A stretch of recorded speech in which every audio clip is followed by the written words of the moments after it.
Hello everyone! How are we tonight? How are we doing? Please let me know if the music is too loud or too soft. Also, please forgive me if I'm very sniffly and sneezy tonight. My allergies are kicking my ass. I took an allergy pill earlier today and it did nothing, so I took a Dayquil, so I'm either going to be still very sneezy by the end of stream or very loopy. But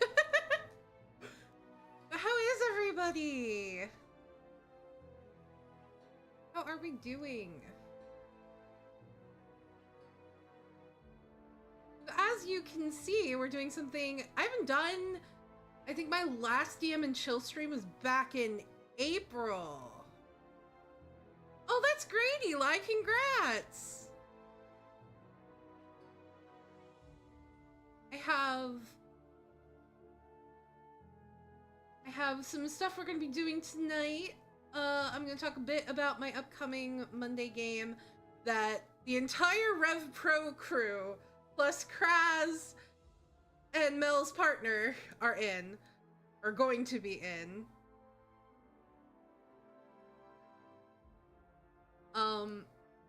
I'm actually really excited because this is going to be my first... Well, I don't know. There's another game that I'm also working on for my Sunday group, which is a smaller group, and I don't know which game is starting first. I don't know which one's going to start first, so I've got 2 games I'm working on, but this is my Monday game with the larger group. I have a basic idea of the way that this game's going to go. It takes place in the homebrew world that I've talked about on stream before, that has now just kind of gotten exploded, I guess is a good term for it.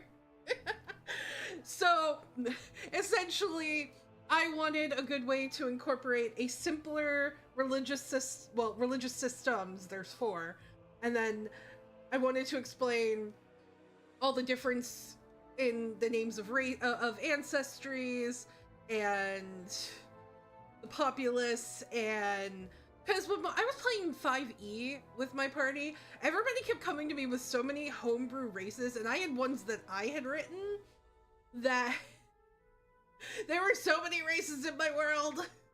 I needed to downsize, which so I needed an excuse as to why there aren't as many ancestries, why the world looks different, and why all of the faiths have changed.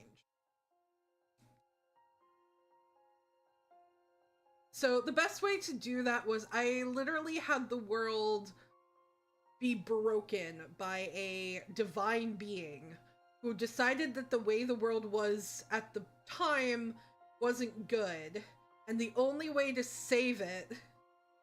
Oh no, Mona! This is why I'm the one who does the baking. So the only way to save it was to essentially destroy the way the world was and rebuild it in a better image.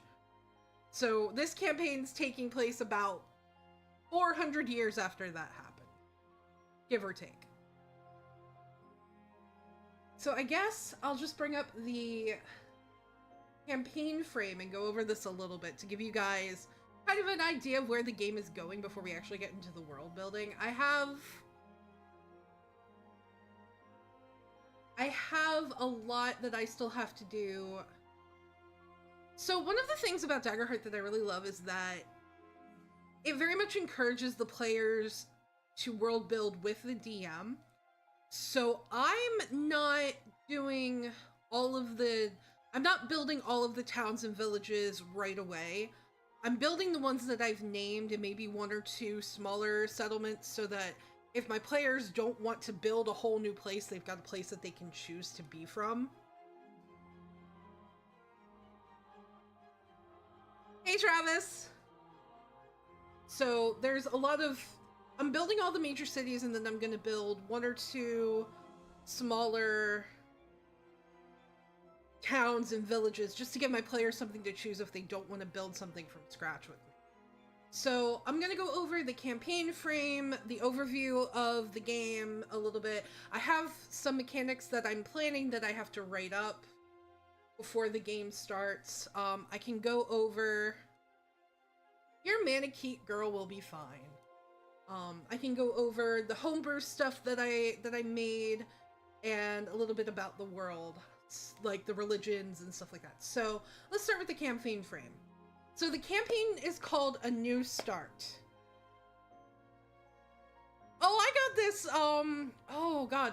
I got this when I DM'd a game for the council. It was Tanner, Boot Duke, Daft, and Mona. And I ran a short, like, 6-session D&D game for them. And I bought the DM screen because I don't show my real face to them. I mean, obviously my face is on the internet. I'm just I have super low self-esteem and I prefer to use my VTuber. So I bought the DM screen as part of my setup when I was running a game for them. So, the game is called A New Start. And in the remains of a world once broken, a small group of adventurers seek to restore an old system that once kept innocence. That old system is my guild system that I used to have in my world. The idea of it was that there were guilds all over this old kingdom that doesn't exist anymore. That all of the guilds had different things that they did. There was like a culinary guild, there was a mercenary guild, there is a monster hunter guild, and... Oh, I plan to, Eli. I've got something I want to run for the council. I've just got to get my Monday and Sunday games going first and get to a point where I can kind of take a break from planning for those to plan for a game for you guys. I'm at the point for my Sunday game where I can't write anymore until I roll up characters with the players, but we have to finish Eric's game first because he's been running Savage Lands for us, and I think we've got 1 or 2 sessions of that left before. I know Mona wanted to do a one-shot for the group. Yes, Lucina, can I help you? Alright, Lucina just got up on the poof next to my desk. Also, you might hear Hana come in at some point. He was in Rochester all day and he's supposed to be on his way home. Anyway, the pitch. This is essentially the basic... This is what you would, like, read on the back of a book or the back of a video game to give you an idea of what the game's going to be about. Years ago, the Divine Dragon broke the world when she and her allies defeated the Frost King and ascended to the realm of the Divine in the Hallows above. There was once a large, vibrant world. What was once a large, vibrant world was sundered and remade, and much of what once existed is now, that should say now, I can't type. You fix that. Is now lost to the annals of history. With no written accord of what the world was once like, it is by word of mouth alone that we remember the existence of the guilds that once kept Tir na Nog safe. So Tir na Nog is the name of the planet. For anyone familiar with Celtic mythology, Tir na Nog is essentially the name of the land of the fairies. Why my world has this name is because my world started out as a very bad fantasy novel that I started writing when I was 12. The whole premise of the story was that a group of young teens who were playing around with Wicca and magic after a spell gone wrong get thrown into this fantasy realm, Tir na Nog, and the only way to get home was to defeat the big bad. I still reference that in my world. One of the characters from the book still exists in my world. There was a lot of references to, before the breaking of the world, the queen of one of the kingdoms was the main character from the book. So there was a lot of references to that. No, it was bad. I was a terrible writer when I was 12. All of the characters were horrible Mary Sues. I was a terrible writer when I was 12. In the neutral land between the 3 countries that make up our realm, a young woman has sought to gather the most promising heroes from across the land and grow a guild that is worthy to stand amongst the ancient heroes of the Galderin Company and the Aureus Stag. These are two of the guilds that existed in the old version of the world. The Aureus Stag was one that my players actually didn't directly get involved with, but knew of. And then the Galderin Company was like the guild that started the guild system. In a new start, you will play the recruited first members of a guild that has yet to name itself. You will recruit new members from across the map, earn a reputation, and build your small home into a place that stands tall and garners respect. You will pair up with new recruits and guide them. That should say guide them, not kill them. What the fuck? I can't type. I'm finding all sorts of typos. I hope nobody's read this yet on Legend Keeper. Jesus. And guide them in their growth so that the world has a group to turn to in times of need. So, this game's very Fire Emblem inspired. Very Fire Emblem inspired. You can see that in the neutral zone surrounded by 3 realm nations, and the idea of recruiting and pairing up with allies. I play a lot of Fire Emblem. So the tone and feel is kind of laid back and upbeat. I say slightly traumatic because I will take my players' ideas for personal quests and I will break my players. I will break my players. I've made Mel cry at least twice during one of my games. I made Hana cry. I think I made Mona cry. I know I made Izumi cry. Just through quests. Izumi's character in my first campaign, his mother almost killed him. And the only reason she didn't was because Izumi, who has a... Was that on your birthday? Oh my god, I'm a terrible person. Oh yeah, that was the one shot that I did for your birthday that set up the whole calamity system. Mel I broke because the demon that her monk had been chasing down possessed her character's girlfriend. Izumi cried because her mother almost killed her character and he almost lost his sister all in the same session. Hana I made cry over relationship stuff with the character his character fell in love with in the first game that I ran. I don't think I've made Kraz cry yet. That is the ultimate goal, is to make Kraz. It depends, Eli. If I do a long game and I build up a personal quest for you, it will be my mission to make you cry. I will find some way to make you emotional during my game. Usually it's not a bad cry. Sometimes it's like an emotional, oh my god, I'm learning things cry. Or in Mel's case, it's I have to kill my girlfriend in order to free her from this demon cry, which is great. I have so much fun breaking my players. So the themes are building ties, so building ties between the nations, building ties with clients, because I am a mean DM and I pride myself on being able to break my players. I will not deny it.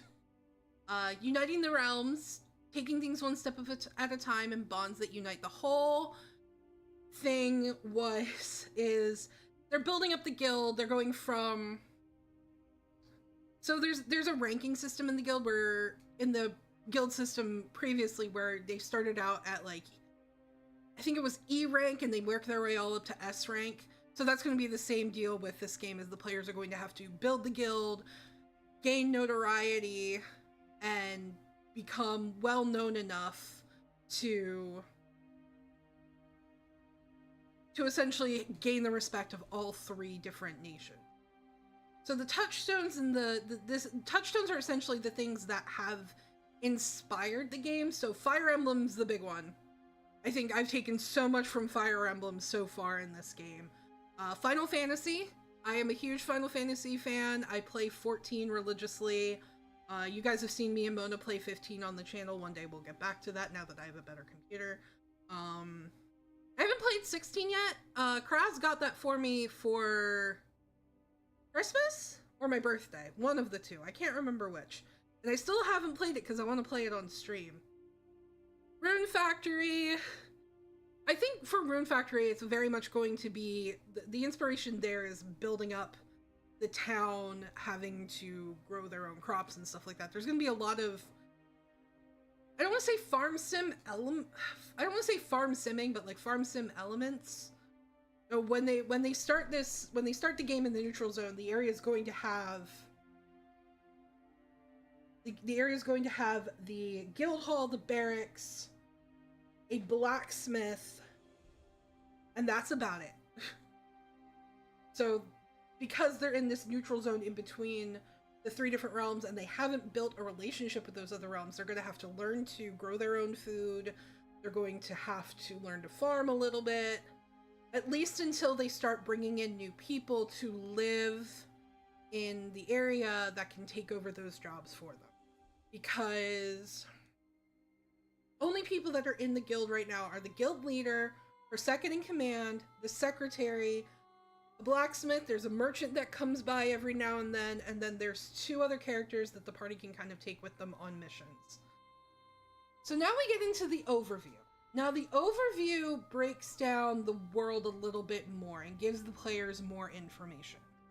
So this gives them information on the premise of the game and the area around them. So, Tir Nanog was once a vast world filled with kingdoms separated by ancestry. My old world very much had, this is the kingdom of the High Elves, this is the land of the Wood Elves, this is the land of humans, the Drow live underground,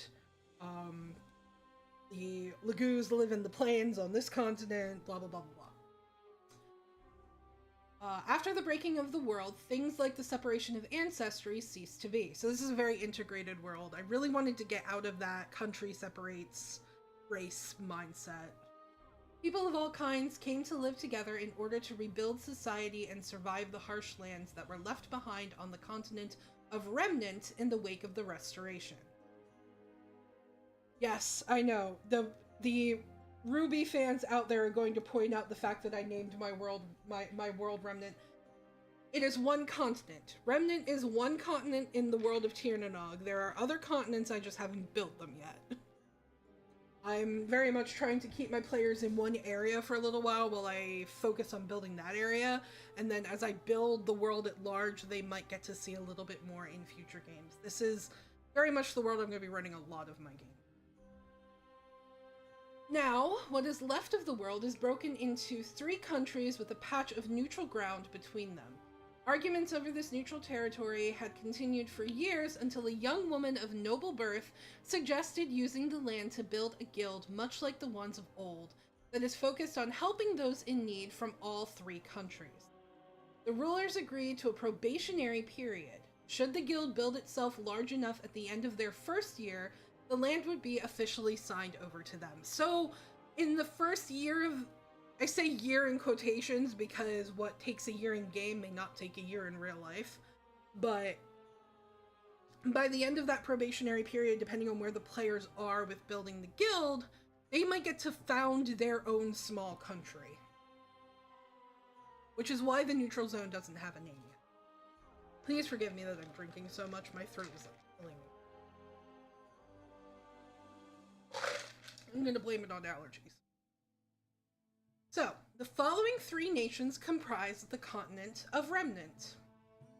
The Halidom of Terrace is considered a holy land by the followers of the divine dragon Nymus. Named for the fabled retainer of Nymus, it is ruled by the Holy Exalt. This land is considered a haven of religious freedom. The Exalt is the most supportive of the idea of reviving the guild system and has pledged whatever aid she can to the cause. I just heard my husband come in. Need to fix a typo. Next is the Kingdom of Grian, and it is your typical monarchy, ruled by a king under the guidance of his advisors. Faith in Aeona and Rados is the predominant... We'll get into the religions. Is the predominant religion in this country, though there are still those who worship the ascendant gods. While the king is wary of the idea of the neutral zone being given to a band of adventurers, he is willing to see where things lie after the 1-year probationary period. I'm pretty sure that is my husband. And finally, the Alliance of the Aetherweave is a magocracy that puts their focus on magical achievement and advancement. Led by a conclave. There are a lot of hot men in the game already, Mona. You'll find somebody. And hot women. I do not discriminate. And hot they-thems. Led by a conclave of elected mages, religion here is varied. The two prominent religions being the worship of the Ascendant Gods and those that follow the Way of the One. Because one of the things I really wanted to do was integrate a monotheistic religion into my world. And that was a thing in D&D that I didn't have an easy time doing, because D&D is very much made for a plethora of gods that cover different domains. Domains work differently in Daggerheart, which is great, because that means that I don't have to worry about religious domains. The Conclave is convinced the endeavor to bring back the guild system will fail, and is waiting for their chance to swoop in and claim the land when it ultimately ends in disaster. Mona goes into my games trying to collect men, which ultimately ends up in her finding romance within the first 3 sessions.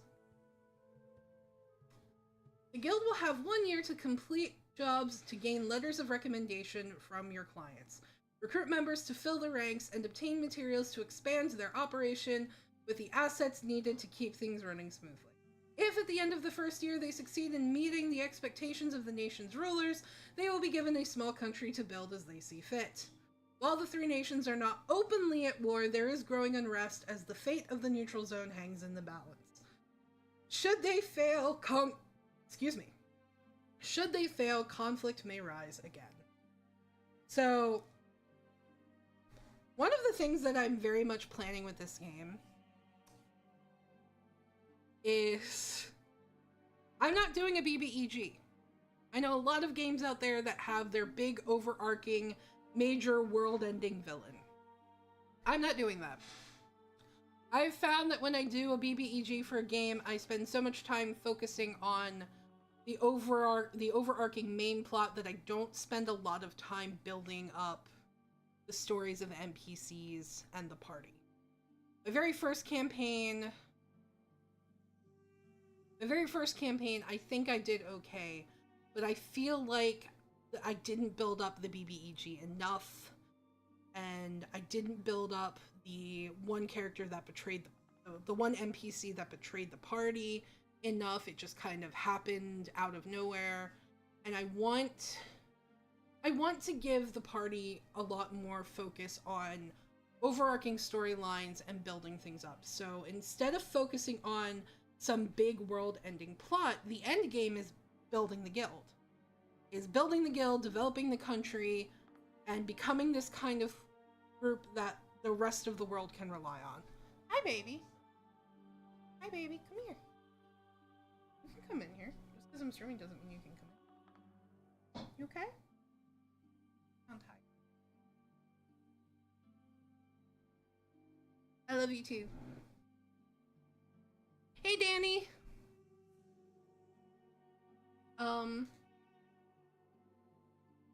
So my plan is that each main character is going to have a long overarching personal quest. They're going to have a personal main baddie that they are trying to overcome, whether they know from the beginning or not who that baddie is. I have to work with them on that. There's a delay, so Hannah already went upstairs. I'm Morgan. And then the other thing I'm going to do is any NPC that the party gets very close to, I'm going to build up a personal quest for those NPCs that the party then can take part in and help with. Morgan, please don't lay behind my chair. I'm going to roll over your tail again. So, getting into the communities, there's stuff in here that I really shouldn't show because Mona's in the chat.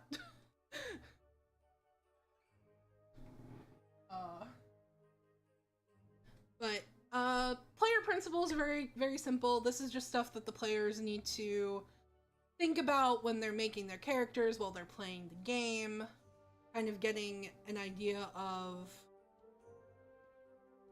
what's expected of them,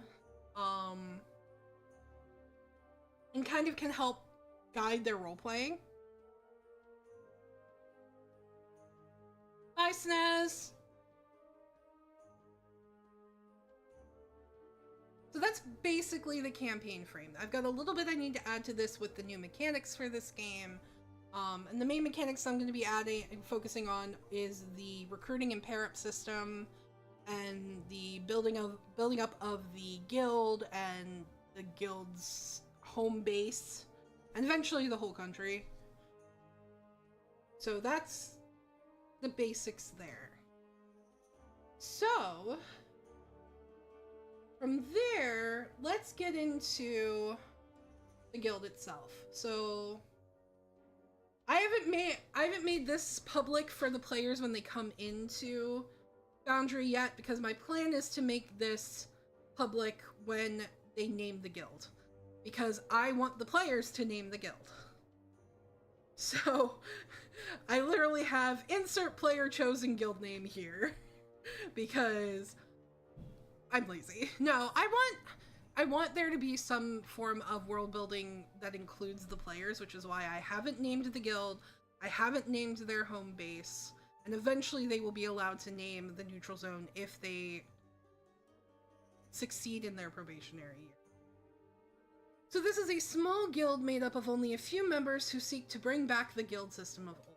Hiring the guild is as simple as sending word of a dilemma. That should say dilemma, not dilemma. What the fuck is a dilemma?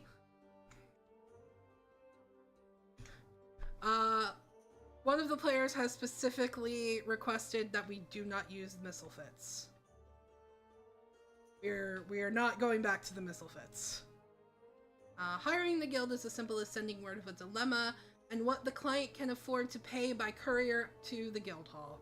Once approved, assigned adventurers will be sent to the client's listed meeting place to finalize the contract and carry it out. Payment is accepted in the form of sovereigns. We'll get into the money system in my world.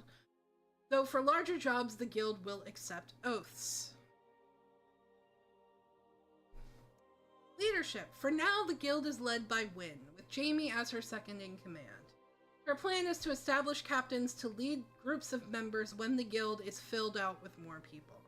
For now, Wynne and Jamie remain in the guild hall to assign jobs and handle the logistics of the guild's inner workings. There should be a station there, unless the two are specifically requested. That's going to lead into some stuff for the opening of the game.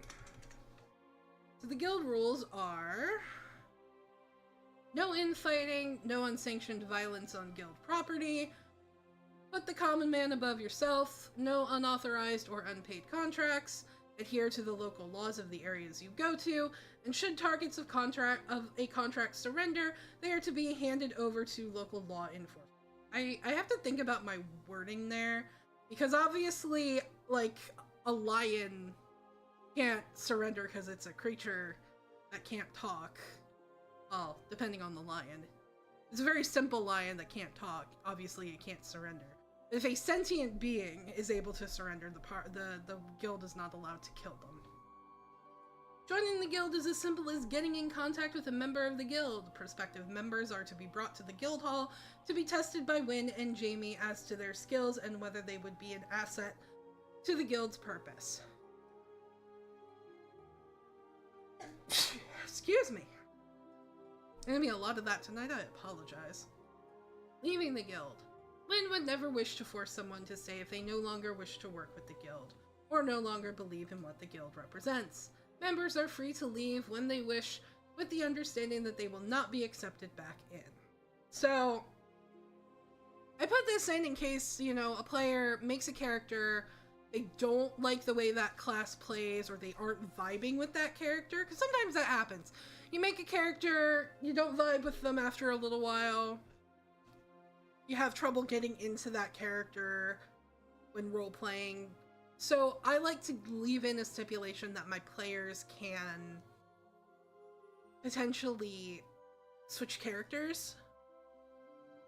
Whether that's through the party recruiting somebody new and then the old character leaving, or just the old character leaving and then acting like they never existed. It's up to the player in that case, what they want.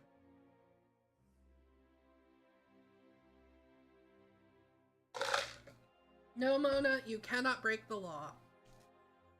Breaking the law will result in your Manakete getting arrested. So I have no qualm sharing this information, by the way, that the players don't get right away, just because they're going to have this from the start of the game. The only reason I haven't made it public yet is because I'm waiting for them to name the guild, and then I'll add the name and make it public. But this is all going to be information that they know from the start of the game. So, members of the guild. There's Wynn, who is the leader, and I always include a little bit of information, like what she looks like at a glance, how old she appears, what her height is, and a little bit of background information that the party would know. Wynn comes from a noble family, though she refuses to say which one, often stating that it doesn't matter and that she is so far removed that she won't inherit anything. Instead, she puts her focus on her guild and the goals they hope to. When asked, Wynn will state that the reason she founded this guild was to help people. She isn't the that should say type. God, I cannot type. She isn't the type. She isn't the type to rest when there is work to be done, and plenty of people need the aid of commands. Or second in command. Some of you may recognize these characters, by the way.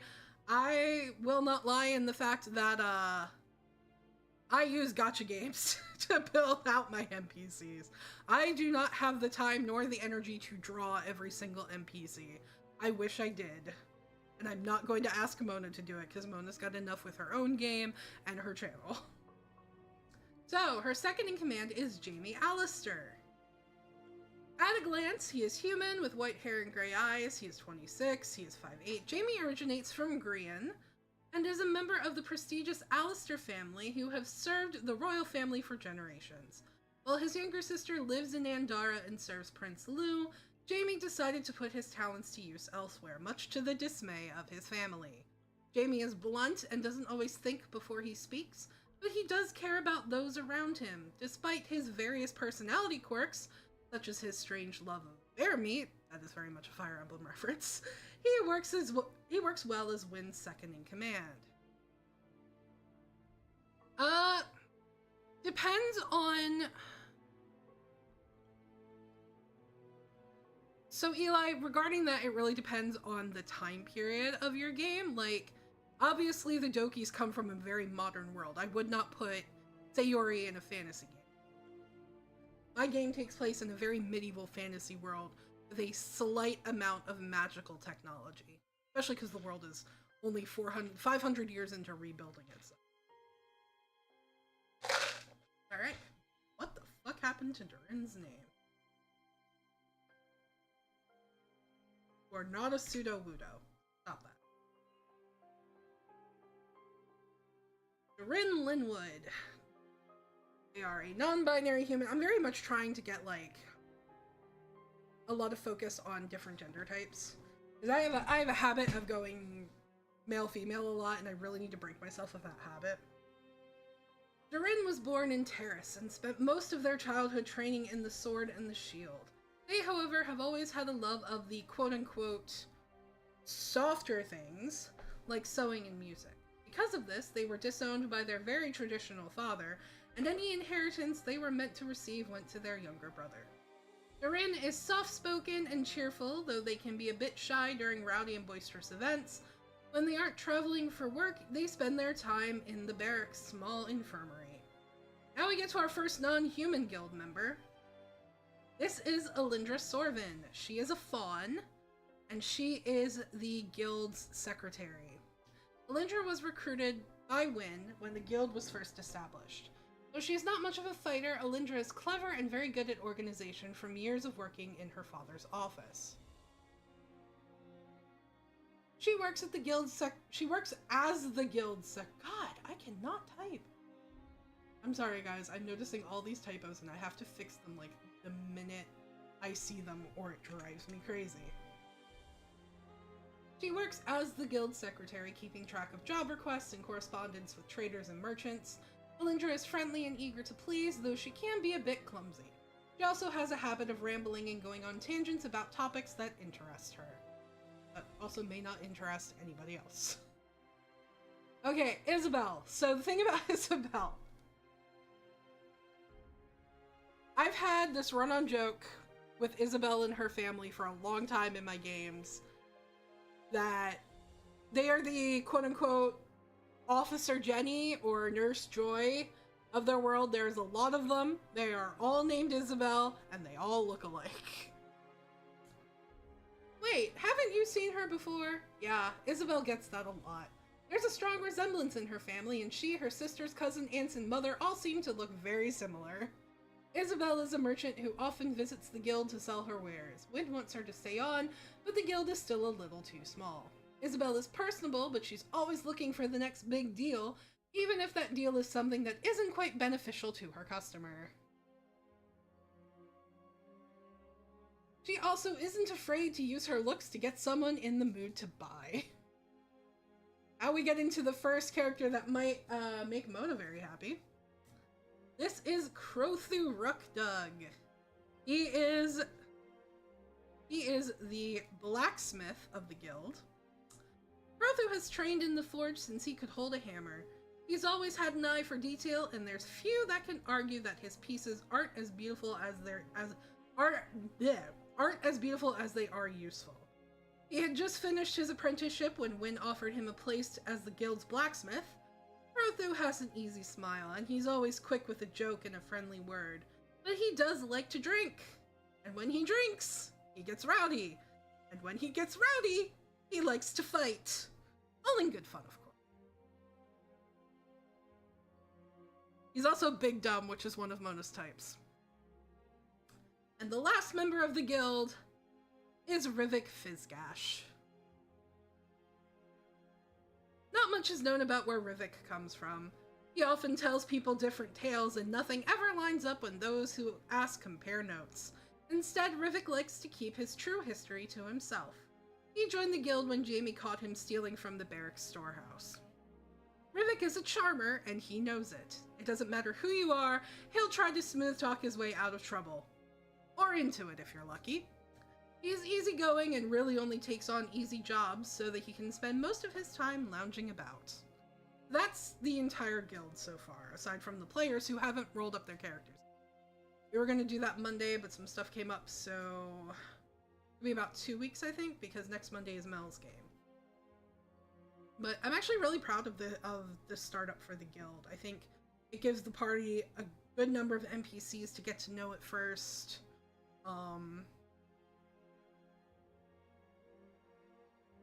And I need to actually go back to their tokens and do a different border, because this is technically the border I used for royalty. And I want to do a specific color for guild members and NPCs who are going to be recruitable, so that the party knows that an NPC is recruitable. Because I have done a guild game before, and we never finished it, because some drama came up with some of the players, and for a while I just didn't want to touch it. But Izumi is notorious for missing context clues that people are recruitable, which I think is hilarious. So Izumi has kind of made it obvious to me that I have to make it very, very clear to the party that a character is recruitable. So let's see. The next one is religions. Now, I have 4 religions, and I don't think I'm going to go over every aspect of each god, because we'll be here all night if I do this. So I'll just kind of give you the basics. So the sun and moon, I can't take credit for. I actually pulled this from a video by Pointy Hat. He did a video on gods and religions, and I really liked this idea of these 2 gods that each have 3 different faces based on different aspects of sun and moon. And so it's a dichotomy, and I really like how they balance each other out. So the followers of the sun and moon believe there are two gods represented by the sun and moon respectively. These gods, known as Aeona and Rados, these gods are known as lovers, forever chasing each other across the sky, creating the cycle of day and night. Each of these two gods has three aspects that represent the different parts of the day and lunar cycle.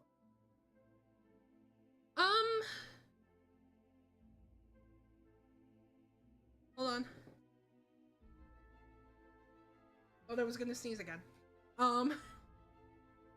So I wanted to give the players, if any of them play a devout character, religions that they can choose from, or the option to make their own. The Church of Nymus is going to be very important because the exalt that rules the Halidom is a very devout follower of Nymus. There is a cult religion out there as well that I haven't included because I want the players to find out about that on their own during the course of the game that may become important to an NPC storyline, but it will depend on whether the players really befriend that NPC or not. So the next is the Ascended Gods. Now these are your typical D&D gods. Each one represents, when I first built this specific pantheon, I was still planning on doing 5e for this game. So they all technically represented a D&D domain. I took all that away, but these are essentially the gods that these are the gods that kind of came into the world after the previous pantheons of gods abandoned the world before the breaking. So, to put some things into perspective, I had a very complicated set of religious systems for my world. I built a human pantheon that the humans worshipped. I built an elven pantheon. I built a drow pantheon. I built a dwarven pantheon. And there were so many gods in each of these pantheons that it was so hard for the players to keep up and keep track of everything.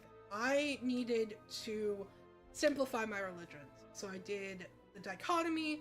I did 14 gods that were your typical D&D gods.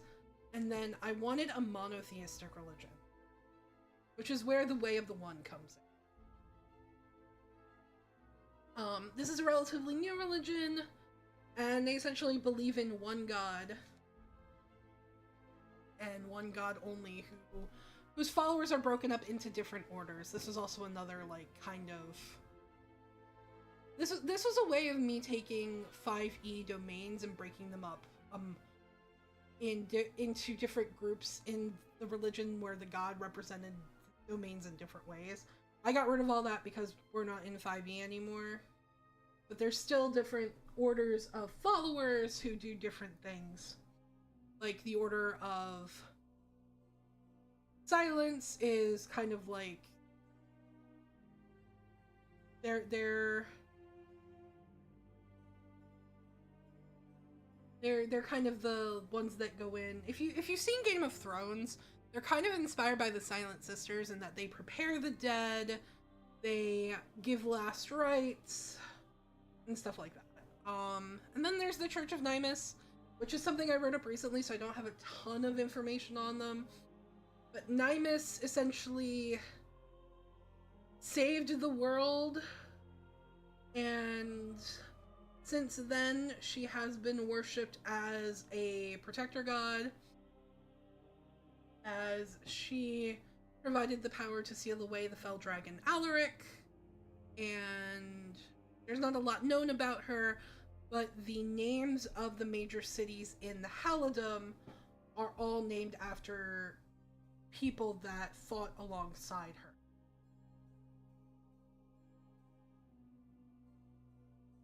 So that's the basics of the religions in my world. Very simple. I tried to keep things as low lore as possible for the sake of my players so that they don't need to remember a lot. Now we get into time and the Wheel of the Year. So the way that time works in Tir na Nog is it's made up of 24 60-minute hours Time is tracked throughout the day using a combination of sun positioning, stable candles, water clocks, and multiple supernatural or magical means. In most settlements, the passage of time is marked on the hour by the ringing of a bell in the church or town hall. Many settlements also have one or more sundials, which can give citizens more accurate time measurements. The Tirnanog weekday is made up of 7 days. Moon Day, Tower Day, Wine Day, Thunder Day, Fire Day, Star Day, and Sunday. So, I have learned that if you give your weekdays unique names, your players are not going to remember them. So what I do instead is, while I do give them unique names, I keep the first letter the same. Moon Day is Monday, Tower Day is Tuesday, Wine Day is Wednesday, and so on and so forth. That way, the players can at least figure out where in the week it falls. Now, the Wheel of the Year. The calendar that is used in Tirnanog breaks the year into 12 months of 28 days. This is so I don't have to make a new calendar every time we enter a new year. And is tied directly to the seasons, with many months' names giving an indication of where in the seasonal cycle they fall. I don't expect my players to remember the month that they're in. I half the time only expect them to remember what season they're in. But the names of the months do fall into that season, so if I specifically tell them, you know, it's the 28th of Spirit's Veil, they're gonna know that that falls into the fall category of seasons. Spirit's Veil is essentially October. The ages of the world. The passage of the centuries and millennia on Tirnanog is broken into ages. The following ages are presented from the most recent to the most distant. The Age of New Life, which is the current age. Years have passed since the breaking of the world, and now people thrive. There is still poverty, and many struggle to make ends meet. The world has begun to regulate, and there is no longer uncertainty when it comes to the survival of the masses. Governments have been put in place, and people are thriving. The Age of Revival. After the calamity that brought about the breaking of the world, much has been lost to time. But the Age of Revival began when the people who survived began to pick up the pieces and rebuild society. New countries were founded, and changes in the world's beliefs and traditions began. The breaking of the world. When Nymus confronted the Frost King, her magic and the combined magic of those that followed her caused a chain reaction that both broke the world and remade it, ridding the world of old, horrible practices that had no place in the vision she had for Tirnanog. Some view her choice as selfish, but few can argue that the world isn't better than it used to be. Finally, the Age Before. There isn't much documentation that remains from the time before the breaking, only that they worshipped different gods whose names have been forgotten, and who have abandoned this world. In the old world, racism and slavery ran rampant. It is a time many believe was full of evil and darkness, and even more believe it is a time best forgotten. Yes, I had a big racism and slavery plotline going on in my previous game before the world got broken, and I really wanted to pull away from that. Because, like, yeah, it was a great way to lead into a change in the world and let my players kind of take part in that change, but it was also a really heavy topic. And a lot of my players, like, a lot of people play this game to get away from shit like that. So finally we get into the calendar. I actually have set up the calendar. So the months are Founding, which would be January, Dawnlight, which is February, so on and so forth, New Seed, Tempest, Blossom Wind, Middle Tide, Zenith, Last Seed, Harvest Yield, Spirit's Veil, Twilight, and Snowfall. So the seasons are 76 days long. Spring begins on the 21st of New Seed. Summer begins on the 13th of Middle Tide. Autumn begins on the 5th of Harvest Yield. Winter begins on the 25th of Twilight. Now, I have also included holidays. And because my world was so heavily inspired by that book that I was writing as a kid, which had a lot to do with Wicca, almost all of the holidays are based in the Wiccan Wheel of the Year. So 12th night is more a medieval holiday, is the 12th night after Christmas, because in the medieval period and the Renaissance, Christmas is actually celebrated for 12 days, which is where the 12 Days of Christmas song comes from. And the celebrations would start on Christmas Eve and follow all the way till the 12th night, which is also where Shakespeare's play Twelfth Night comes from. So then we've got Imbolc, Ostara, which is what Easter takes a lot of its traditions from, Beltane. We joke that Beltane is the Wiccan sex holiday. Litha, Lammas, Samhain, which we just had on the 31st, and Yule, which is essentially where a lot of Christian Christmas traditions were. This is just a nice little nod to the origins of this world. That's the only reason I kept the Wiccan. I don't think we need to go over the classes, because these are just basic SRD, Daggerheart. Like, you know Daggerheart, you know what classes are available. I do have the playtest classes in here, in case my players want to mess around with them. I have very much stipulated that they may be subject to change. Regarding ancestries, the only ones that are not SRD or playtest are the ones that I made. These are based on the Laguz from Fire Emblem. The Laguz races were these people that could transform into animals and beasts. I gave them unique names for my world, so the Avis would be the bird Laguz,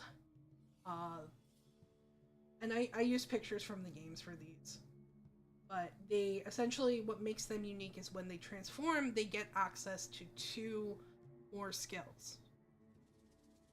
So they get a once per session skill, some of them do anyway. They get a once per session skill, and then they get an extra attack skill that they can use in their turn.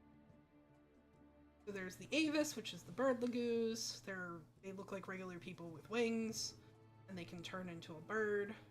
There's the Kitsune, which I'm honestly very surprised Mona didn't end up picking for her character. They have fox features, and they can turn into a giant magic fox. Then there's what Mona's playing, which is the Manakete. They look like elves, but they can turn into dragons. Then the Panthera, which turn into cats. I know that gives us 2 cat races or cat ancestries in Daggerheart, because the Qatari is a default race, but the difference between them is the Qatari can't turn into cats. There's the Togwell, which turn into giant bunnies, and then there's the Wolfskin that turn into these giant werewolf-like monstrosities. They are not werewolves. They're very different than werewolves because they are in control of their transformations. Werewolves are not.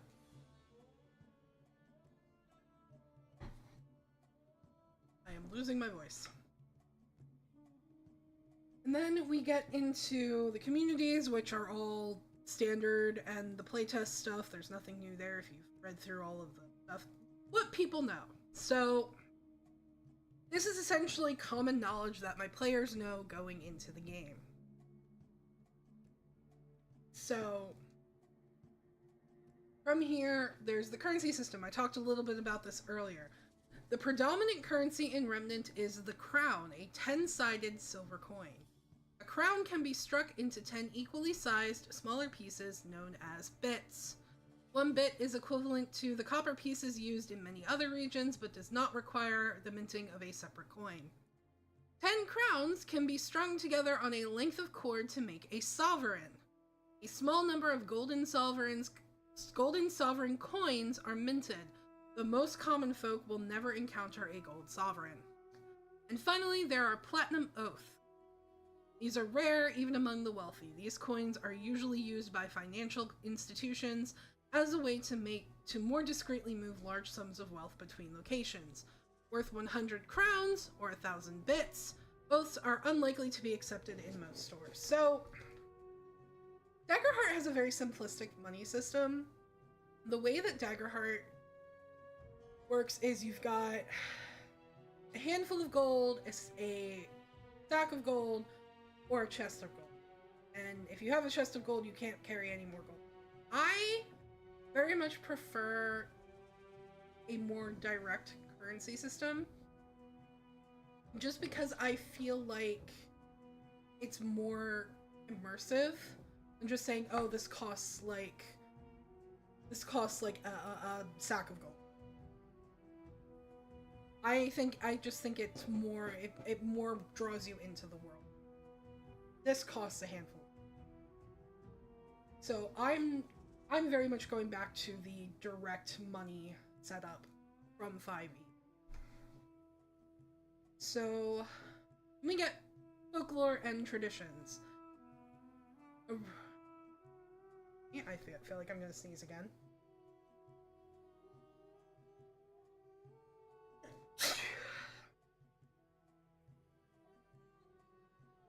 Oh, thanks, Eli. I also bought this when I did the game for the council. Just have this whole D&D setup. So, as a region of many nations, there are endless varieties of tradition and versions of folk tales throughout Remnant. Some stories persist across all cultures, however. The Three Seas. It is said that the three seas that surround Remnant, the Manu Sea, the Zemsel Sea, and the Kozin Sea, are all named for ancient dragons who live beneath the waves. Thank you, JD. I don't know what's going on with my allergies today. I apologize for how sneezy and sniffly. Every nation has a story on the hows and whys, depending on religious persuasion, their political affiliation, or what time of day it is, but all agree that the seas are expressions of great power. The Free Companies. The Free Companies of Remnant are a legendary group of mercenary forces and private armies that are said to have been formed hundreds of years ago in response to some great threat. The specifics of their formation and deep history have been lost to all but the annalists of those companies who have maintained their deeds through centuries. A scant number of free companies remain, and fewer still are who are able to trace their formation back more than 50 years. So the plan with the free companies is that once the guild system is re-established, we're going to see more guilds popping up throughout the world. And they're going to come from the free companies. And the names of memory. There is power in a name. This is known. Many people in Remnant believe a creature dies twice. Once when their soul leaves their body, and a second time when their name is spoken aloud for the last time. Many cultures and religious practices in Remnant hold to this, and have elaborate naming ceremonies to prolong the memory of the dead. In fact, the principal role of many analysts among the free companies was to record the names of the dead and account their deeds to their brothers in arms, prolonging their memories. And then we have pastimes. Drinking! As in most parts of the world, drinking is a common pastime in Remnant, and there are several notable beverages in the region. Refugees fleeing the Kask Empire brought many Kaskian delicacies with them when they landed in Terrace, including grapes from the Three Sisters Vineyard. The Green Man Vineyard, located in the marshes of Grian, is rumored to fertilize their grapes with corpses, resulting in a blood-red grape variety. And a merchant company in the Alliance brews Kovakar, a potent stout more akin to poison for most creatures. And then finally we have gambling. Now these are actual games that my players can play, that are common gambling games. There's Gip, which is very much just everybody rolls 2d6. If they roll a 7 or 12, they win. They can double their bet and add a d6 to the total, and blah blah blah blah blah. Spinner is also a very simple game, and Hand of Fate is essentially oh, what's it called? Avondra's Favor, I think is the name of the game from Critical Role.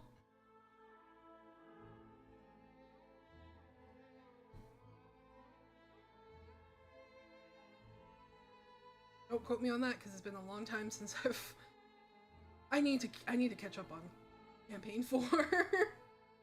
So that's essentially what players know going into it. I always do this for my players so that they have a basic knowledge of a little bit of folklore, a little bit of different pastimes, stuff like that. Now, the last thing that I have pre-written for my players is a little bit on the different sections.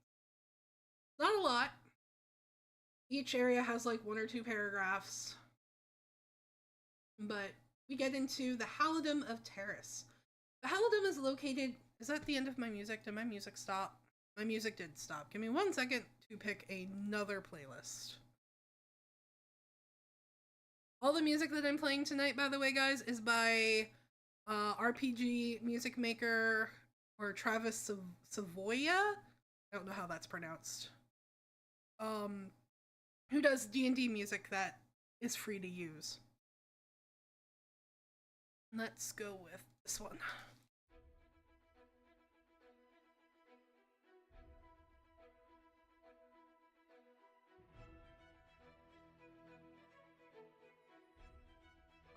So the Halidom is located in the northern region of Remnant. The landscape is made of verdant green hills, a desert to the west, and marshlands to the north. The Halidom's prosperity is often attributed to its patron deity Nymus, whose worship is prominent in this nation. The Exalt and the Speakers. The Halidom is ruled by a holy Exalt, considered to be the voice of Nymus in Remnant. The current Exalt has only recently stepped into the position after the death of her parents. While she has been training for this day all her life, she still has much she needs to learn if she is to lead her people and keep them safe. Because of her young age, there are many who would seek to exploit her, but it is her trust in the divine dragon that allows her to rule without fear. The Exalt is not alone in her rule. Representatives from the different social groups found throughout the Halidom advise the Exalt and keep her informed on all that is happening within her homeland. The Speakers represent the wealthy, the poor, the merchants, and the church, all giving the Exalt a different perspective on the way life is lived in the Halidom. So, you Fire Emblem fans will probably recognize the word Halidom and the word Exalt. The Halidom of Terrace is very much based off of Vilise in Fire Emblem Awakening. Right down to the fact that the face that I use for the Exalt is just a younger version of Emerin. I have to go through all of my NPCs and actually do stats for them. I just wanted to get them in the program.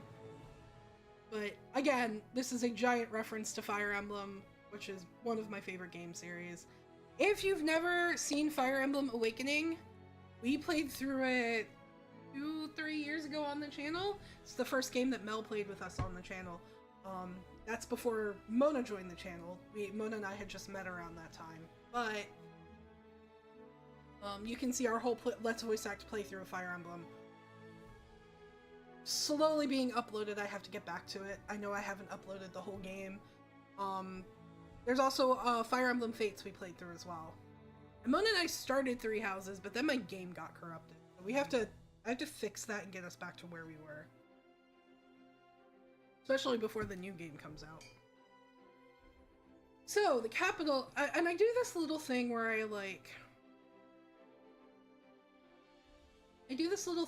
have like a little bit of more information. It's like the name of the ruler, who's the Exalt, Nymera Scalesinger, the type of government, the dominant religion, and then their primary exports and imports. And then we get to the Kingdom of Grian, which is very much based on the Holy Kingdom of Fargus from Fire Emblem Three Houses. The Kingdom of Grian is located on the western side of the continent, past the Sulthural Pass. The landscape is made of vast plains and forests. They are a center of trade and covered in farmland. It is believed that the royal family of Grian can trace their bloodline all the way back to before the breaking of the world. The family finds strength in the bloodline, and in the past, former members have used it as the proof that they are meant to sit upon the throne. The current king believes that it takes more than blood to make a king, and has formed a council of advisors to keep him on the right track. The Council of Grian is made up of nobles and common folk alike.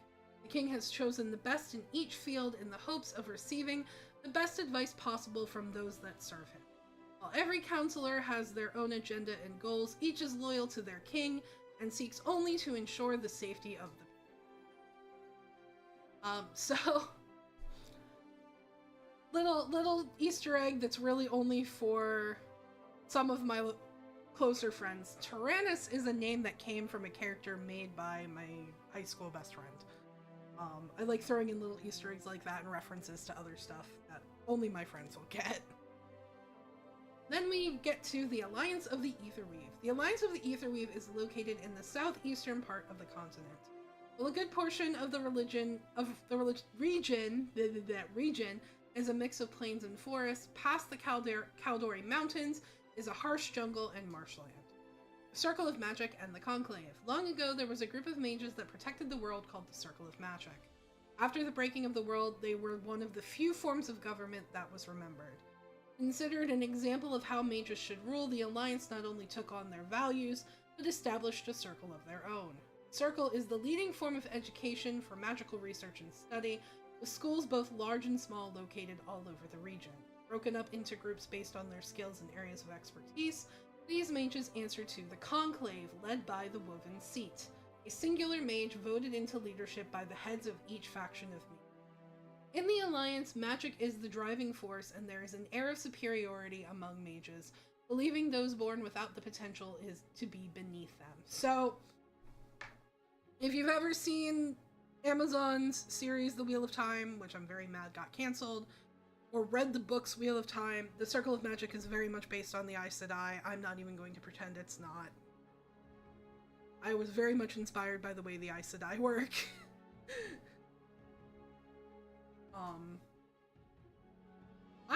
The main reason I'm sad that the TV series got canceled on Amazon is just because I liked it better than the books, and I will go to my grave standing on that. You can fight me. The books can be very boring. The books don't get good until book 7. And there's a lot of books in that series. And finally, we have the Cask Empire. Not much is known about the Cask Empire, which is located on another continent entirely. Lately, many refugees have been making their way to Remnant to escape a tyrannical tyrant known as the Ash King. So the Cask Empire is the only other continent that I have kind of planned out. Not 100%, but I have an idea of what they are, at least. And that may come into play in the future, depending on stuff the players do. We'll have to see how things go. It might just become a plot line of a future campaign at some point. We'll have to see how things go. But yeah, that is pretty much everything on my world so far. So,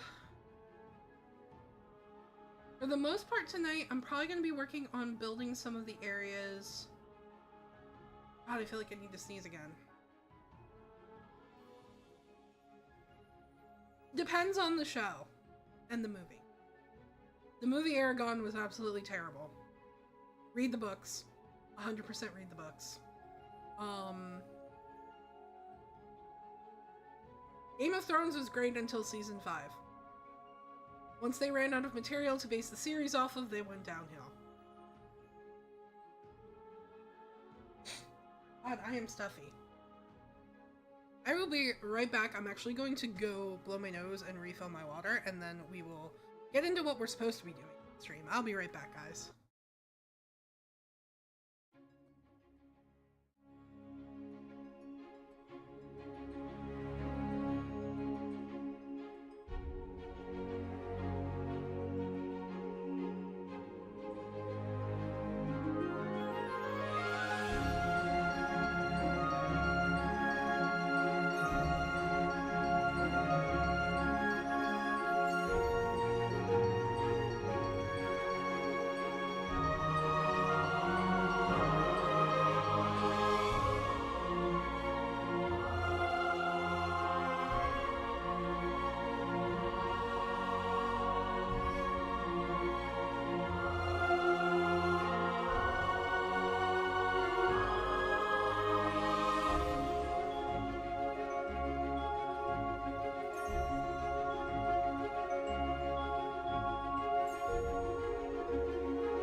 we're back. Hi, guys.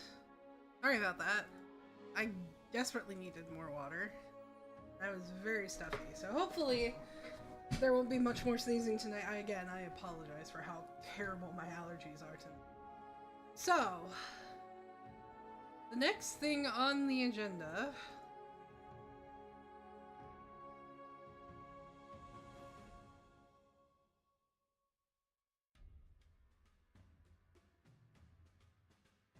this is the full map of my world. I spent, I think, a week straight working on this. And I'm so proud of how this came out. I did this whole thing in Photoshop. As you can see, I've only named the major cities, some of the landmarks, like the mountains and stuff. And then these forts that you see all over the world. Kyre is the Gaelic term. Is the Gaelic term for fort, so I use that in my world for the names of all the names of the forts are actually references to. You'll find a lot of them on the map, but is a reference to Fire Emblem Three Houses because they're all named after heroes' relics from Fire Emblem Three Houses. But yes, I have a map. I spent so much time working on this map. I'm actually a little bit obsessed with map making now. This was so much fun. I'm actually really proud of it. I spent $10 on this brush pack for Photoshop that has like over 800 assets in it.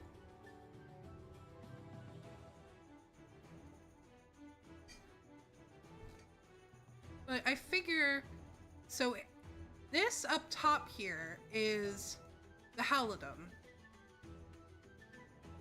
And all of the cities are named after people that fought alongside Nymus.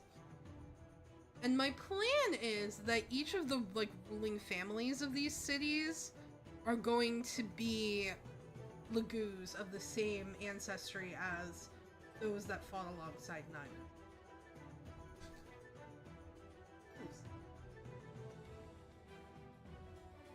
And then I'm gonna build up the cities, I'm gonna build up the forts, and then I might do 1 or 2 towns and a village just to give my players a little bit of options in case they don't want to. I posted it in, I think I posted it in the channel, in the TTRPG channel on the Discord before, but I can post it again after stream tonight, because there's 2 versions of the map. There's this version that has all of the landmarks and stuff named, and then there's a version that shows where the borders kind of break up the different nations. But you can kind of see right here is the neutral zone, this kind of oblong area here north south of the Elise Mountains. Again, another Fire Emblem reference. There's a couple of those, because Manu, Kozen, and Zemzel are all names of Manicheets in the Fire Emblem series. And then, let's see, where is it? Kaldori, Rayson, Elise, and Forseti are all characters in the Fire Emblem series. So is Idun. Idun is also a character in the Fire Emblem. I just... you can tell how much Fire Emblem very much inspired. So I think we're gonna start with Haven. We're gonna start with the Halidom, and we're gonna start with Haven, as that is our capital. There we go. I'm going to, in the Halidom, I'm going to open this up to edit. I'm just going to make a new section. Put a line there. Here we go. And let's do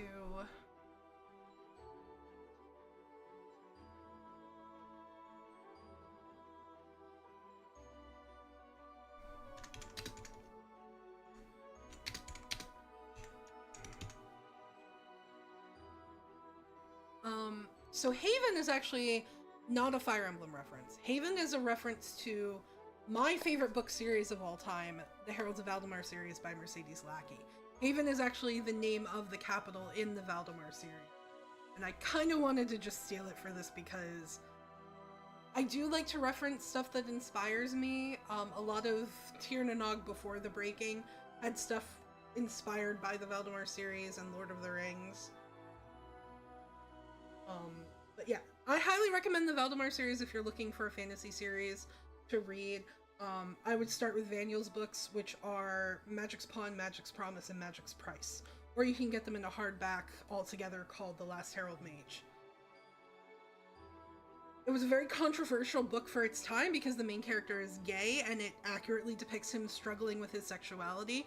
And it's such a great book. It came out in '89, the year I was born. And I love it so much.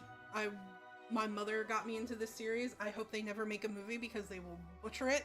But Vaniel actually has a new book coming out next year and I'm so excited to read more about Vaniel.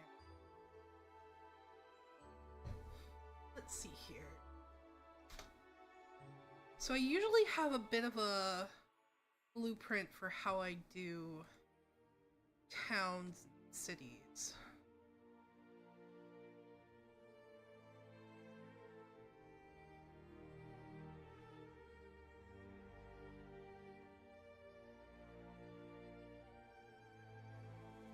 We'll start with just a basic paragraph explaining this city. White walls, Haven.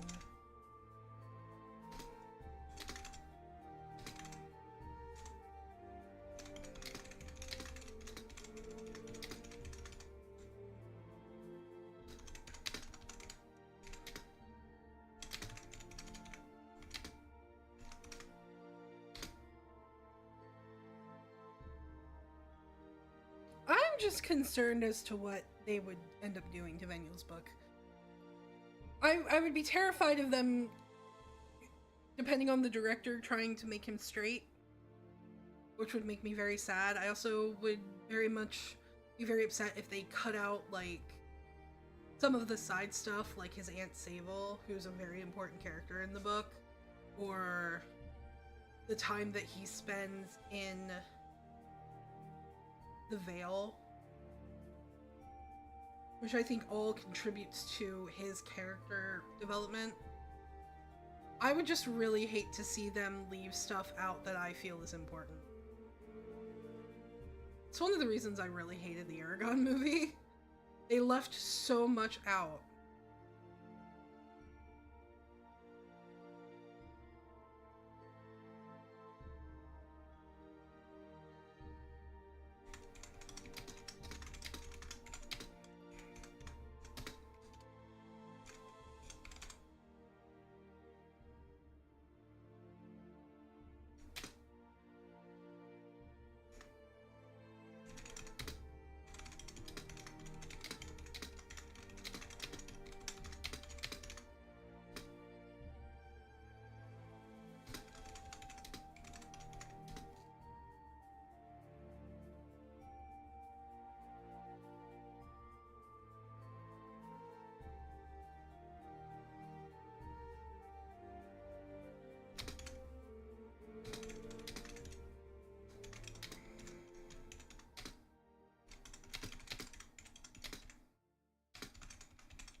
jeez.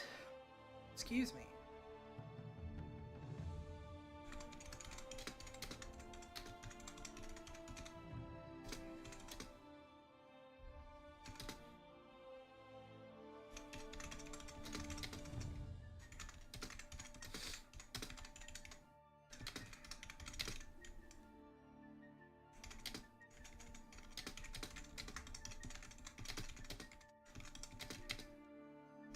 Thank you.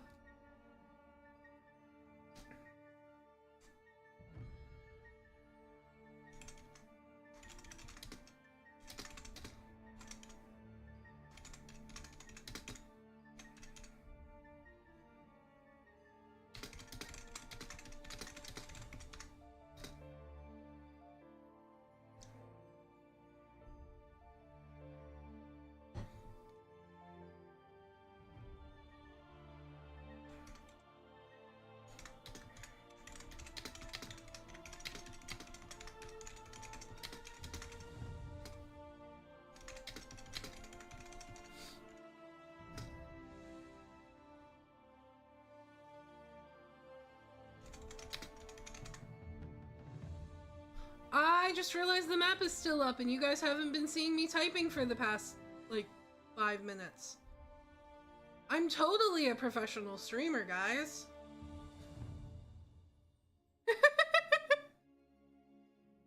I'm a blame the Dayquil. So, what I have so far, the White Walls of Haven are the first thing that greets visitors who approach the Halidam's capital. Guarded by the city's elite police force, Haven prides itself on putting the safety of its people first.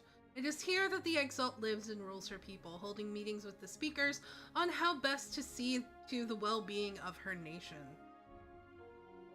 Found in the center of Terrace, Haven was initially founded by the first Exalt, said to be Terrace himself, one of the sole survivors of the breaking. He gathered the devout, those who followed Nymus and her teachings, and founded a settlement where the restoration began. It is here that the first church of Nymus was established and the faith was founded.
Terrace sought only to see to it that enough food and water was provided to his people, and thus over time, Haven grew from a small settlement into a massive city.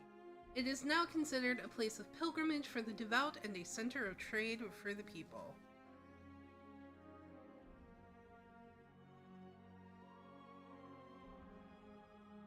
It really is.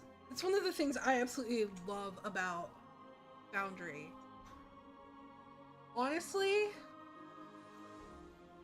when I was initially starting to build this world, I was using a website called Legend Keeper, which costs about $7 a month to use to build a wiki-style information hub for your world. The fact that I can do this in Foundry so that my players can reference it anytime we're in game, or as long as I just have the game running, they can come in and check information if they need to between sessions. All they gotta do is ask me to open the game.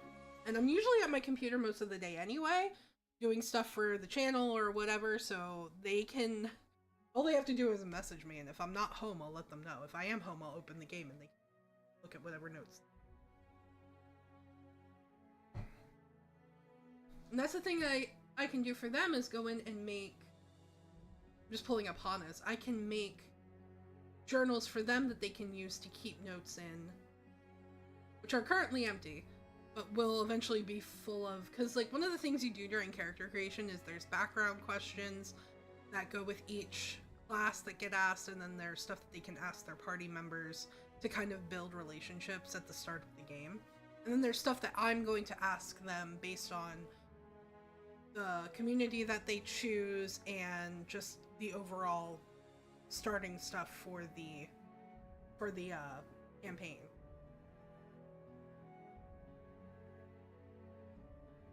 So now I'm not paying $7 a month for a website when I can do it all in the $50 program that I just bought. So that's 2 subscriptions now that I have canceled. Roll20 and Legend Keeper.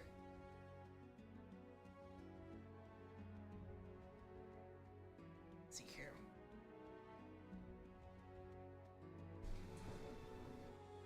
Morgan, why are you playing with the out? Are we gonna have a problem? Sorry, my cat is being a gremlin.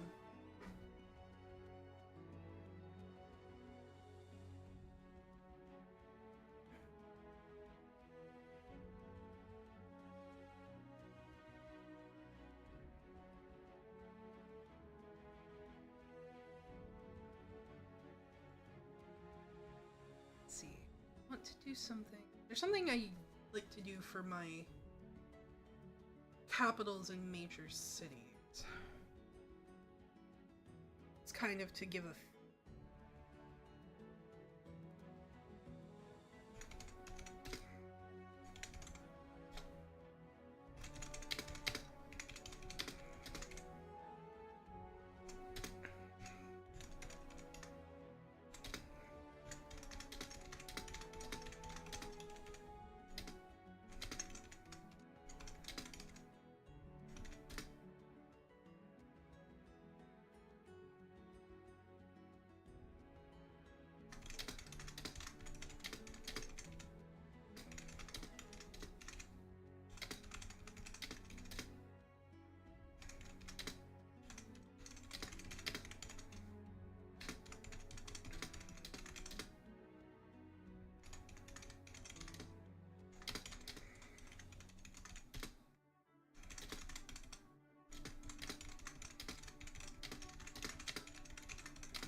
So something I like to do for a lot of my major cities and capitals is what I call local color. So it's very much a descriptor of what the city feels like and smells like. So for Haven, Haven is known as the Alabaster City with its white walls and well-paved roads. The city itself is well kept by the people and oddly cleaner than most places in the continent of Remnant. The streets are often filled with the laughter of children, the murmur of people going about their day, and the smell of herbs, baking bread, and cooking food from the different shops and establishments located along Merchant Street. When the sun begins to set or rise each day, the white walls of the city are painted in gold, showering the city in the color of Nimus's light. It just gives the players kind of a feel for what the place kind of smells and looks like. So now, I'm just gonna give a little bit more basic info. Morgan! Get off the craft table! Hold on, guys. Morgan!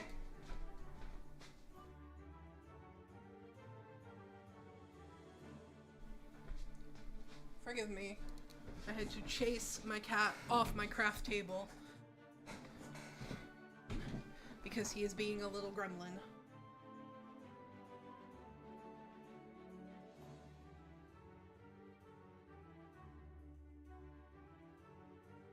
Okay. I think he might be chasing a moth. Or a Japanese beetle. It's that time of year that we get Japanese beetles. So let's see, we want a table of 2 columns and 2 rows. Do this with all of my cities.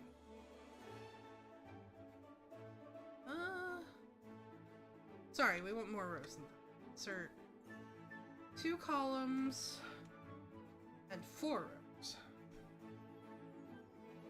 So we have government, and this city is ruled by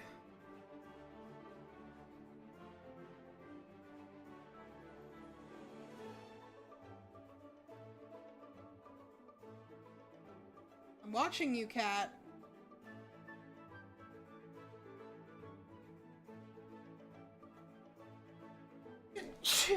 God. I have to record with Mona and Tanner after this. This is going to be the entirety of the next episode of Corpse Party. Let's see. It is ruled by the Egg Salt and the Speakers.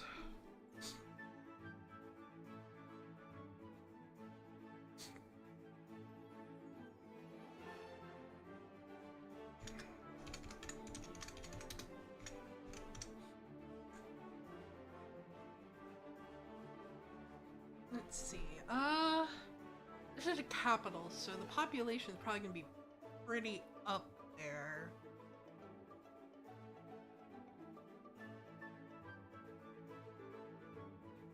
I'm gonna say 22,000 is probably, if it's like the size of, like, say, Los Angeles. That's probably the number of people in Los Angeles, right? Am I overestimating that number?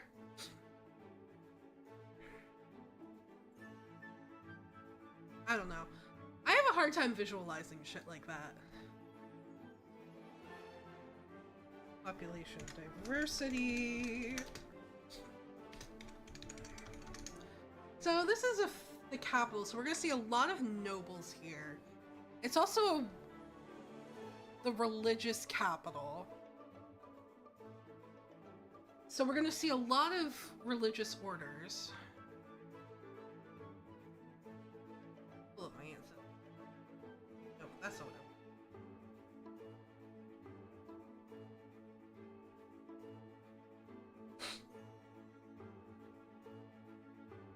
So let's go with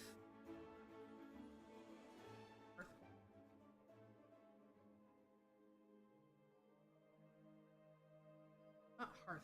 I'm thinking Highborn, Orderborn, Loreborn,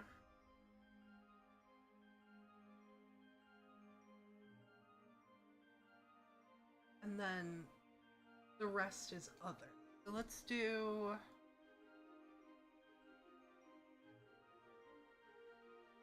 Highborn 40%.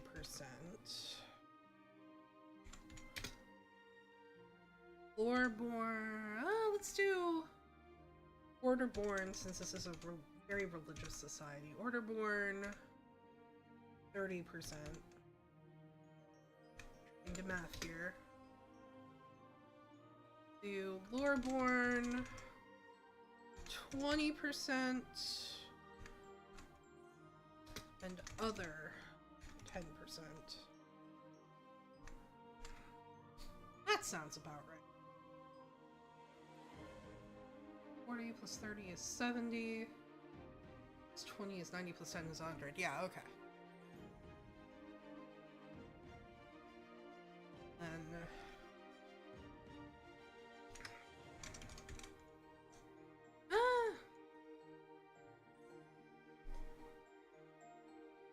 actually don't think I need. Maybe.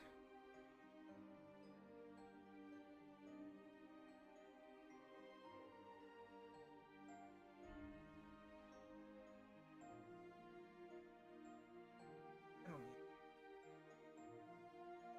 I think that's good. Okay. So that is our capital.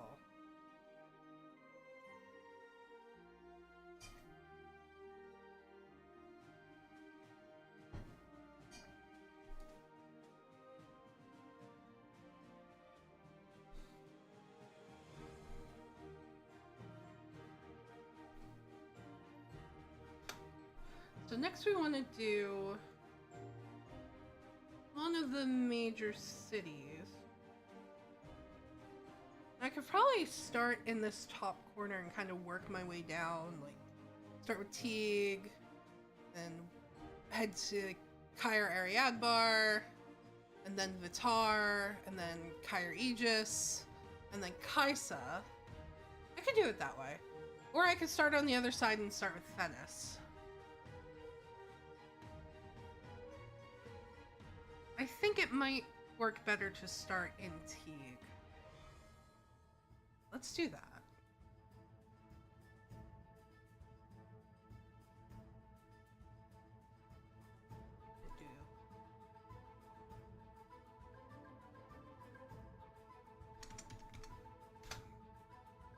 So if I remember correctly, I don't. What the fuck was Teague? I do have a list of what the people that fought with Nymus were in regards to ancestry. What the fuck was Teague?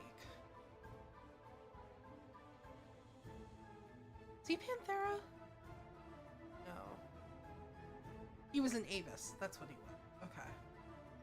Right, Teague was the Blackwinged Avis. Okay. So that means the city's rulers, lords are probably going to be Avis. I'm gonna have to go find pictures for all of, or make tokens for all of these characters, but that's fine. So, let's see.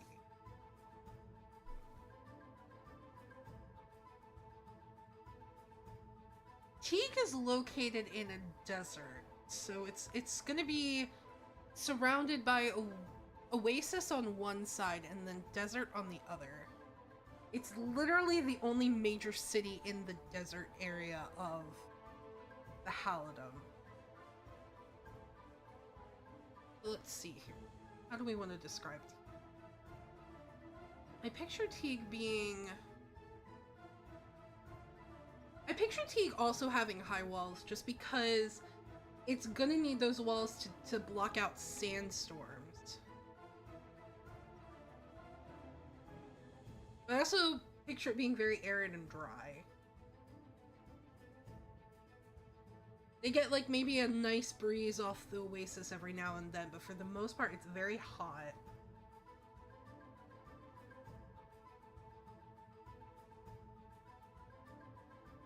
It's dry, it's not humid. Okay, I think I've got it.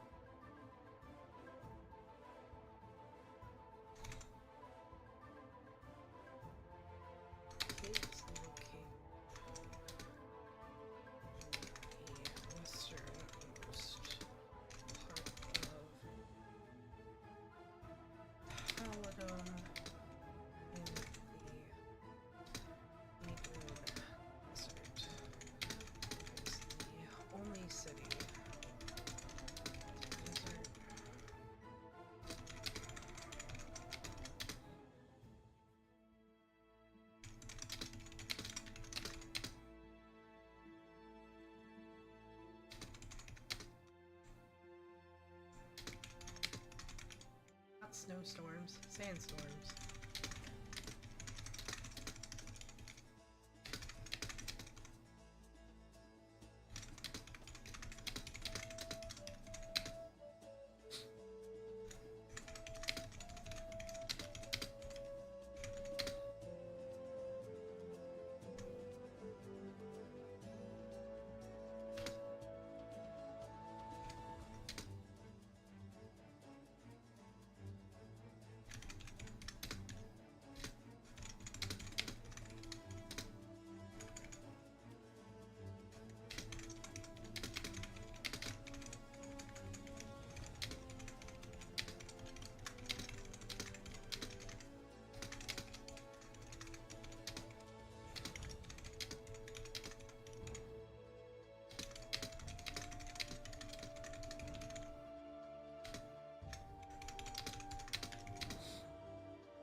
I picture in like every city in the Halidom, especially because the cities are named after people that fought alongside Nymus, is that each city has a statue of them.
Okay, so Teague is located in the westernmost part of the Halidom in the Idun Desert.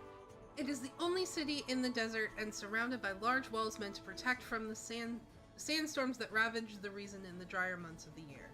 Built alongside an oasis, Teague is mainly a place of study. Here, a small magic school exists where those with the potential for magic can travel to spend their days studying. While not as grand as the schools in the Alliance, the students that attend the school often go on to serve the city in illustrious ways. Ruled by a family of Avis loyal to the Exalt, Teague received its name from the black-winged Avis who fought alongside Nymus in the fight against the Frost King. The city is protected by a small city guard who focus on keeping the peace and upholding the law. The city's Temple of Nymus is small, but many in the world begin their pilgrimage in Teague in order to end it in the capital. Once again, we're going to do the local color.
So, the local color. Teague is a dusty place where sand finds its way into the most annoying of places on the body. Despite the heat and the sand, however, the city is filled with the smell of spices that both tantalize and sometimes burn the nose. The city is known for its spicy delicacies, including the famous curry bread, a warm but easily travel-sized meal with different meats, vegetables, and spicy curry. And we're gonna do table 2.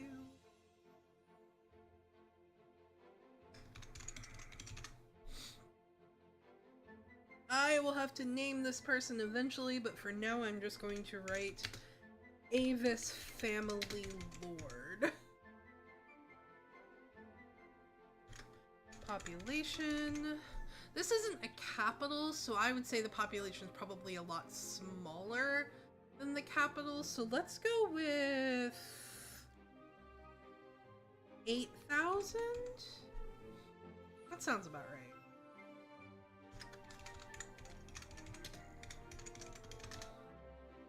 So, okay, so it's a city with a magic school, so we're gonna have Loreborn, I think we're gonna have Duneborn being the two major.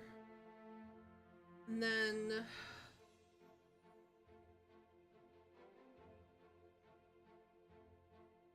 probably Highborn. We could do a small amount of Highborn. Because it's not the capital, so not as many nobles would. So let's do...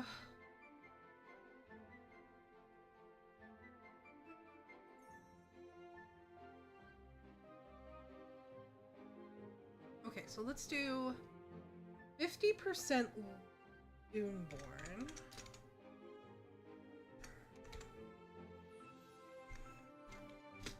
And we'll do 20% Loreborn.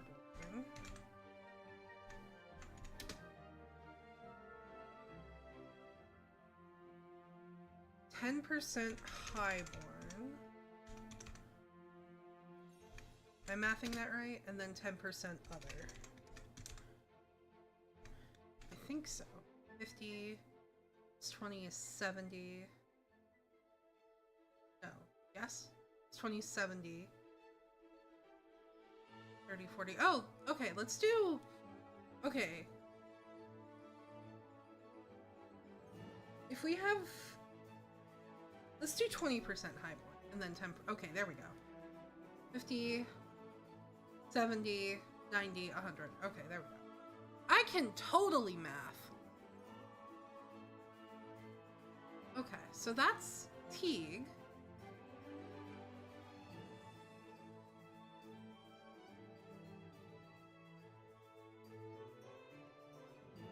So the next area we want to take a look at is Caer Ariadbar, which is a fort, so that's going to be written a little differently than a city.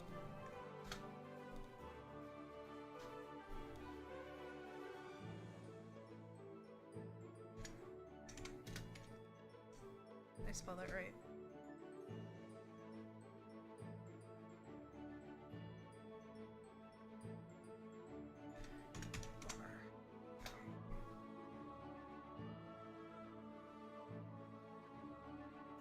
Oh, I'm terrible at math. Hana usually does all my mathing for me, but he's upstairs.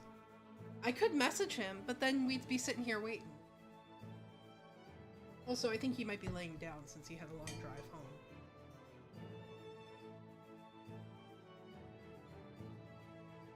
Ariadbar is located on southwestern side of the...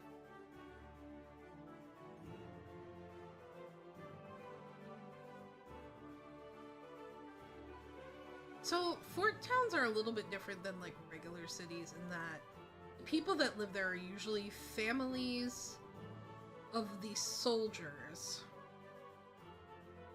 And I would say it's probably made up of soldiers that are loyal to Teague.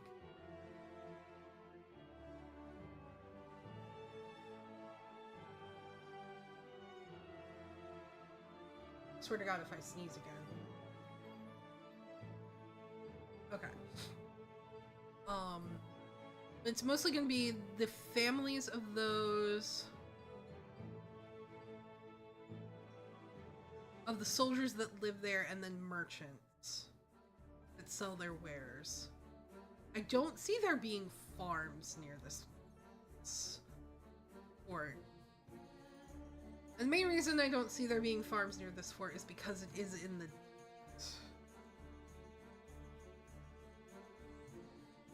See, fractions I was fine with. Basic algebra I'm fine with. But once I get into geometry, I hated geometry. I failed geometry twice.